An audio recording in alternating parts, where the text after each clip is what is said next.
দিনহাটা পৌরসভার দীর্ঘদিনের অচলাবস্থা কাটিয়ে স্বাভাবিক পরিষেবা ফিরিয়ে আনতে মঙ্গলবার পৌরসভায় বৈঠক করলেন নবনির্বাচিত বিধায়ক অজয় রায় সহ প্রশাসনিক ও পৌর প্রতিনিধিরা।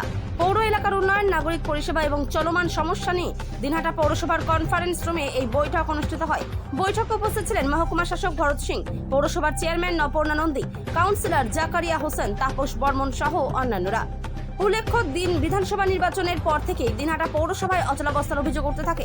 শহরের বিভিন্ন পৌর পরিষেবা ব্যাহত হওয়ায় সাধারণ মানুষের ভোগান্তিও বাড়তে থাকে বলে অভিযোগ। কোচবিহার থেকে সুমন মণ্ডল রিপোর্ট, বিগ নিউজ বাংলা। দেখুন, ভোটের ফলাফলের পর থেকে অনেক জায়গায় কাজ বন্ধ হয়েছিল এবং অনেক কাউন্সিলররাও আসছিলেন না এবং আমাদের যে দিদি তিনিও 2-4 দিন আসেননি। আমরা চাচ্ছিলাম যে সে পরিষেবা যাতে সচল এবং আবার সচ্ছলভাবে যাতে চলতে পারে, আরও ভালোভাবে পরিষেবা চলতে পারে, সেই জন্য যেমন আমাদের সিএম বলেছেন, তো সেই জন্য আমরা যারা এমএলএ রয়েছি আমাদেরও দায়িত্ব দেওয়া হয়েছে যে প্রত্যেকটা পৌরসভায় এবং প্রত্যেকটি ব্লকে অঞ্চলে যে কাজগুলি চলছিল সেই কাজগুলি যেমন তদারকির দায়িত্ব আমাদের যেমন দেওয়া হয়েছে এবং কাজগুলি যাতে আরও ভালোভাবে করা হয় এবং যেখানে যেখানে আরও অনেক কাজ বাকি রয়েছে সেগুলো যাতে করা যায়। তো এসব নিয়ে আলোচনা, আজকে বিভিন্ন বিষয় নিয়ে আলোচনা হলো।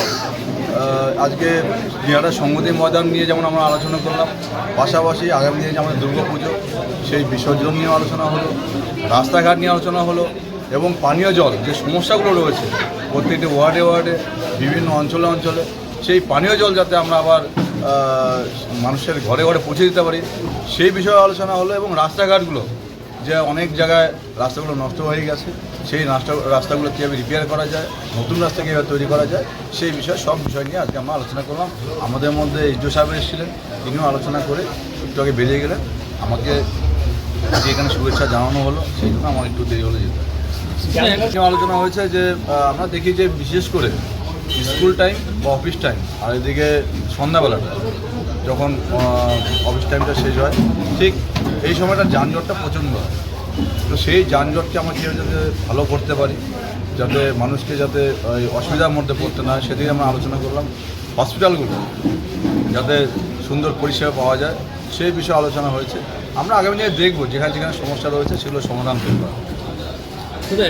আলোচনা হলো রাস্তাঘাট নিয়ে, তারপর রাস্তাঘাটে যে জ্যাম হয় সেটা নিয়ে এবং আগামী দিনে যাতে আমরা আরও বেশি কাজ করতে পারি, ড্রেন পরিষ্কার করতে পারি।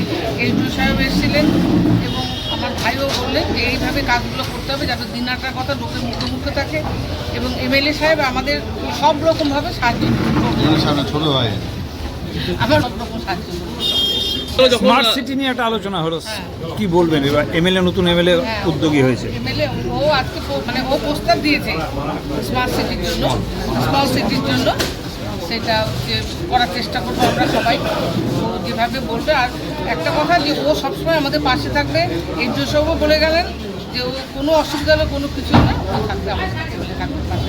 বললাম যখন সেটা আমি বলতে পারবো না।